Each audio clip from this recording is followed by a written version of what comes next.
एक बार फिर से आप सभी लोगों का मैं वेलकम करता हूं। मैं राहुल सर, आप देख रहे हैं अपना पसंदीदा चैनल प्लेटफॉर्म गुरु क्लासेस। दोस्तों, चक्रवृद्धि ब्याज में हम लोग आज धीरे धीरे आगे बढ़ रहे हैं और आज हम लोग कुछ अलग तरीके के सवाल को हल करेंगे।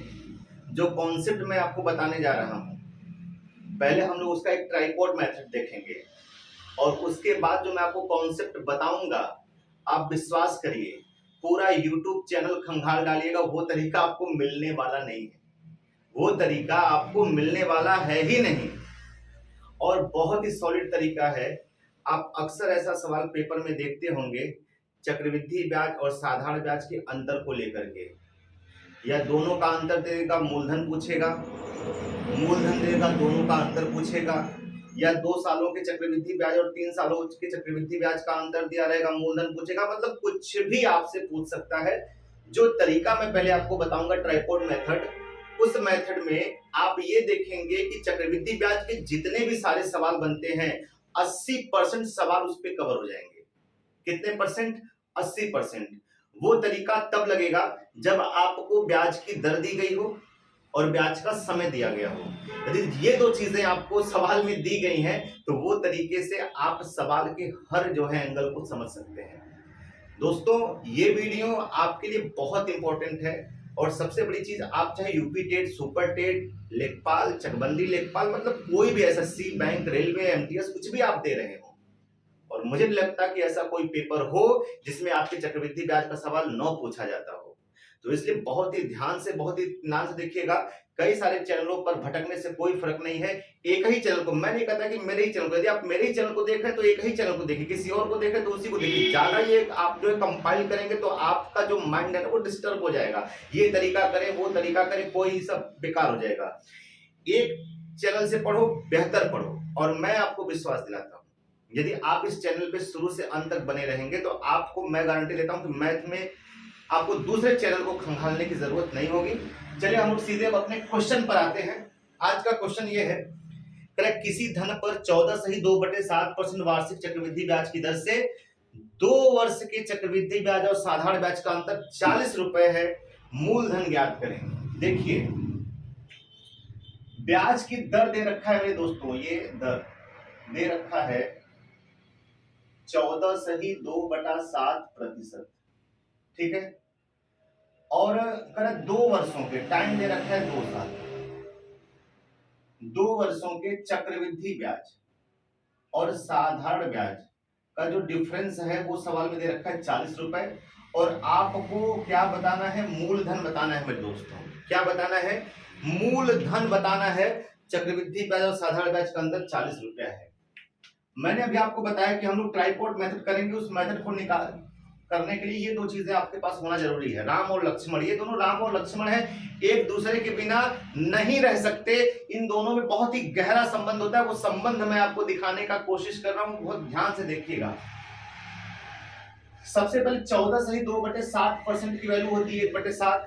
यदि आप लोग प्रतिशत पढ़े हैं तो आपको मालूम होगा कि इसकी वैल्यू कितनी होती है, 1/7। अब सुनिएगा, यहाँ पे टाइम 2 साल है तो 7 का गुणा 2 बार, यानी 7 का स्क्वायर करेंगे मेरे दोस्तों। 7 का स्क्वायर होता है 49, 7 सत्य कितना होता है? 49। ये जो 49 आया ना, इसको हम अपना मूलधन मानेंगे। मूलधन ना तो 100 रुपया, ना तो 200 रुपया, ना तो 100 रुपया, ना तो y रुपया, कुछ भी नहीं मानना है आपको। जो इसका गुणा करने पर आएगा उसी को आपको अपना मूलधन मान लेना है। तो मूलधन मान लिया 49 रुपए। और यदि 2 साल की बात हो रही तो इसको आप 2 साल के लिए उधार दे देंगे। कितने साल के लिए उधार दे देंगे? 2 साल के लिए। अब आप मुझे बताइए, जब ये 2 साल के लिए उधार देंगे तो इस 2 सालों पर सबसे पहले साधारण ब्याज आपको कितना गेन होगा? आपको साधारण ब्याज कितना प्राप्त होगा? तो सुनिएगा, इस मूलधन का 1/7 आपको साधारण ब्याज प्राप्त होगा। तो मूलधन का 1/7 कितना हो जाएगा? 7 रुपया। पहले वर्ष आपको 7 रुपया ब्याज मिलेगा, दूसरे वर्ष भी आपको 7 रुपया ब्याज मिलेगा, क्योंकि साधारण ब्याज बच्चों हमेशा मूलधन पर ही मिलता है। तो मूलधन पर पहले साल 7 रुपया, दूसरे साल पे भी मूलधन पर 7 रुपया। अब बात आई चक्रवृद्धि ब्याज की। तो चक्रवृद्धि ब्याज तो पहले साल 7 रुपया ही मिलेगा, क्योंकि इसके पहले आप देखेंगे कि आपने कोई ब्याज नहीं कमाया, यहीं से शुरुआत ही हो रही है आपकी। तो सबसे पहले आप जो है पहले साल 7 रुपए ही आप ब्याज कमाएंगे, अब दूसरे साल आ जाइए। चक्रवृद्धि ब्याज कहता है कि मैं मूलधन पर भी ब्याज लूंगा और ब्याज पर भी ब्याज लूंगा। तो मूलधन पर दूसरे साल इस मूलधन पर 7 रुपए तो लेगा ही लेगा, साथ ही साथ करे ब्याज पर भी ब्याज लूंगा। मैं नहीं मानने वाला, मैं ब्याज पर भी ब्याज लूंगा। तो इस 7 रुपए पर भी वो ब्याज लेगा। रेट वही आपका चल रहा है एकदम धड़ल्ले से 1/7। तो 7 का 1/7 करेंगे मेरे बच्चों, 7 का 1/7 करेंगे तो 7 से 7 कट जाना है, कितना आ जाएगा? 1 रुपया। क्लियर है ना, ये लिखने की जरूरत नहीं है। अब आप मुझे बताइए, साधारण ब्याज 7 गुना कितना मिला? 14। बहुत ध्यान से समझिएगा, साधारण ब्याज 7 गुना कितना मिला? 14। चक्रवृद्धि ब्याज 7 गुना 14 और 1 15 मिला। 2 सालों में चक्रवृद्धि ब्याज कितना मिला? 15 मिला। अब आप मुझे बताइए, चक्रवृद्धि ब्याज और साधारण ब्याज में कितने का अंतर इधर है? ये सब रेशियो मेथड है, अनुपात। 15 रुपया चक्रवृद्धि ब्याज मिलेगा, 14 रुपया साधारण ब्याज मिलेगा। इसका मतलब समझो, यदि आपके पास 49 रुपए है, यदि आपके पास 49 रुपए है, तो 49 रुपए पर इस रेट से 2 सालों में साधारण ब्याज 14 प्राप्त होगा और चक्रवृद्धि ब्याज कितना प्राप्त होगा? 15 प्राप्त होगा। यानी दोनों में डिफरेंस कितना का आया? 1 का आया। और सवाल में कितने का डिफरेंस कह रहे हैं? 40 रुपए का। दोनों आपस में बराबर। एक की वैल्यू 40 है, लेकिन मुझे मूलधन बताना है, तो मूलधन को मैंने कितना माना है मेरे बच्चों? 49 रुपए। तो एक की वैल्यू 40 है, तो 49 की वैल्यू कितनी होगी? बस चुप मार के इसी में 49 का क्या कर दो आप? गुणा कर दो। जब 49 का गुणा करेंगे तो पहले जीरो यहाँ चिपका दो। 4 नवा होता है मेरे बच्चों 36, 4 चौका 16 और 3 1960 रुपए। एकदम मजे करो, 1960 रुपए लेकर के जाओ, मजे करो। मूलधन आपका कितना था? 1960 रुपया था। ये है ट्राइपॉड मेथड, मतलब देख रहे हैं ट्राइपॉड की तरह है। ठीक है, तो यदि आपको समझ में आ रहा है तो प्लीज जो है कमेंट जरूर करिए। ये तरीका तो पहले आपको समझना है, ये तरीका आपको अपने एग्जाम में लगाना नहीं है, इसको लेकिन समझना है, क्योंकि ये बहुत सारे सवालों की जननी है। समझ लीजिए, कई सारे सवाल, कई टाइप के सवाल इस पे आप जो है लगा डालेंगे और बहुत ही आसान है। अब तरीका दूसरा मैं आपको बता रहा हूं, ठीक है? दूसरा तरीका मेरा देखिए,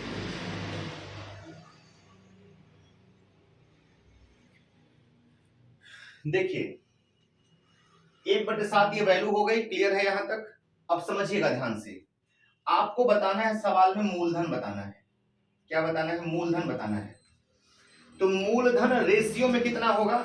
7 का गुणा 2 बार, 7 7 49। मूलधन अनुपात में कितना होगा बताइए ना? 49। इसी 49 की वैल्यू आपको बतानी है, इसी 49 की वैल्यू आपको बतानी है कि कितना होगा। ठीक, पहली बात। दूसरी बात दे रखा है, आप जरा ध्यान से देखिए, वृद्धि ब्याज और साधारण ब्याज का क्या दे रखा? अंतर दे रखा है, चक्रवृद्धि ब्याज और साधारण ब्याज का। तो रेशियो में अंतर कितना होगा वो आपको निकालना है। जो रियल में है उसकी वैल्यू रेशियो में निकालिए, बस यही काम करना है। रेशियो में कितना अंतर होगा तो सुनिएगा, जो इसकी वैल्यू है 1/7, ऊपर वाले नंबर का स्क्वायर, ध्यान से समझिएगा मेरी बात, ऊपर वाले नंबर का स्क्वायर ही 2 वर्षों के सीआई और एसआई का डिफरेंस होता है मेरे दोस्तों। यदि 1 है तो 1 का स्क्वायर कितना होगा? 1 ही ना होगा। यदि 2 रहता तो 2 दूना 4, 3 रहता तो 3 3 का 9। ऊपर वाले नंबर का स्क्वायर ही 2 वर्षों के सीआई और एसआई का अंतर होता है। तो आप मुझे बताइए, रेशियो में अंतर कितने का आया? 1 का। और रियल में अंतर कितने का है मेरे दोस्तों? 40 का। तो 1 की वैल्यू 40 है, तो मुझे 49 की वैल्यू बतानी है। 49 की वैल्यू कितनी आ जाएगी? 1960 रुपए। बताइए, किसी ट्राइपॉड को आपको लगाना पड़ा? बिना ट्राइपॉड लगाए ही आपने तुरंत सवाल को चुटकियों में हल कर लिया। ठीक है, बहुत ही मजेदार तरीका है। एक दूसरा क्वेश्चन इसी पे मैं आपको और सेट करके बता दे रहा हूं, ठीक है? जरा समझिएगा, सवाल में दूसरा सवाल ये कह रहा है, किसी धन पर 6 सही 1/4% की दर से 2 वर्षों के चक्रवृद्धि ब्याज और साधारण ब्याज का अंतर 1200 है। देखिए अंतर दिया है 1200 और रेट है 6 सही 1/4% और टाइम है मेरे बच्चों 2 साल। आपको मूलधन बताना है, तो आप मुझे एक चीज बताइए, 6 चौका 24 से 25/4% है। ये कितना परसेंट है? 6 चौका 24 से 25/4% है। 25/4% की वैल्यू, ये प्रतिशत यहां से हटाओगे तो गुणे 100 हो जाएगा। 25 इकाइयां 25, 25 चौका 100, 4 चौका 16। मतलब ये हुआ कि 6 सही 1/4% की जो वैल्यू होती है वो 1 बटे कितनी होती है? 16 होती है। अब बताइए मूलधन का रेशियो कैसे निकलेगा? तो टाइम 2 साल है, तो 16 का गुणा 2 बार 16, 16 हम कितना होता है? 256। ये मेरा मूलधन आ गया। अब यहाँ पे चक्रवृद्धि ब्याज और साधारण ब्याज का अंतर दिया है, तो अंतर कैसे निकलता है? अभी मैंने आपको बताया कि ऊपर वाले नंबर का स्क्वायर ही 2 साल के सीआई और एसआई का अंतर होता है, तो 1 का स्क्वायर 1 होगा, डिफरेंस सीआई एसआई का रेशियो में कितना है 1 और रियल में कितना है 1200। 1 की वैल्यू 1200, तो मुझे 256 की वैल्यू बतानी, 256 का गुणा कर दीजिए, कर लेंगे ना, 2 जीरो बैठा दीजिए, 12 छंग 72 हासिल लगा 7, 12 पंजे 60 और 7 67 को 7 हासिल लगा 6, 12 दूना 24 और 6 कितना हुआ 30। ये आपके सवाल का उत्तर था दोस्तों, ठीक है। एक छोटा सा सवाल हम लोग और करेंगे, जहां पे आपको ऊपर 1 मिलने वाला नहीं है, कुछ और मिलेगा। जैसे किसी धन पर 15% की दर से 2 वर्षों के चक्रवृद्धि ब्याज और साधारण ब्याज का अंतर, 15% की दर से 2 वर्षों के चक्रवृद्धि ब्याज और साधारण ब्याज का जो अंतर है वो कह रहा है 180 रुपए। तो मूलधन क्या है आप मुझे बताओ? 15% की वैल्यू कितनी होती है 3/20। मूलधन रेशियो में कितना होगा 20 का गुणा 2 बार, 20 हम कितना होता है 400। इसी 400 की वैल्यू आपको बतानी है। अब रेशियो में, रियल में सीआई और एसआई का अंतर कितना है 180 दे रखा है, रेशियो में कितना अंतर होगा? तो ऊपर वाले नंबर का स्क्वायर ही 2 वर्षों के सीआई और एसआई का अंतर होता है। तो 3 त्रिक का कितना हो जाएगा 9, 3 त्रिक का 9, यानी अनुपात में 2 वर्षों के सीआई और एसआई का अंतर 9 है और रियल में अंतर 180 है, दोनों आपस में बराबर। 9 इकैया 9, 9 दूना 18, 1 का मान कितना आ गया 20। तो आप मुझे बताइए 400 का मान कितना आ जाएगा? 4 दूना 8, 3 जीरो है, लगा दीजिए, मूलधन आपका निकल के आ गया आपके नैनन के सामने 8000 रुपए, ठीक है। बहुत ही शानदार तरीका है मेरे दोस्तों। 2 वर्षों की सीआई और एसआई का डिफरेंस जब भी निकालना हो तो ऊपर वाले नंबर का स्क्वायर ही 2 वर्षों की सीआई और एसआई का डिफरेंस होता है। ऐसा क्लास यदि आपको डेली चाहिए तो प्लीज चैनल को लाइक और सब्सक्राइब जरूर करें और चैनल को शेयर भी करें। आपका बहुत बहुत धन्यवाद।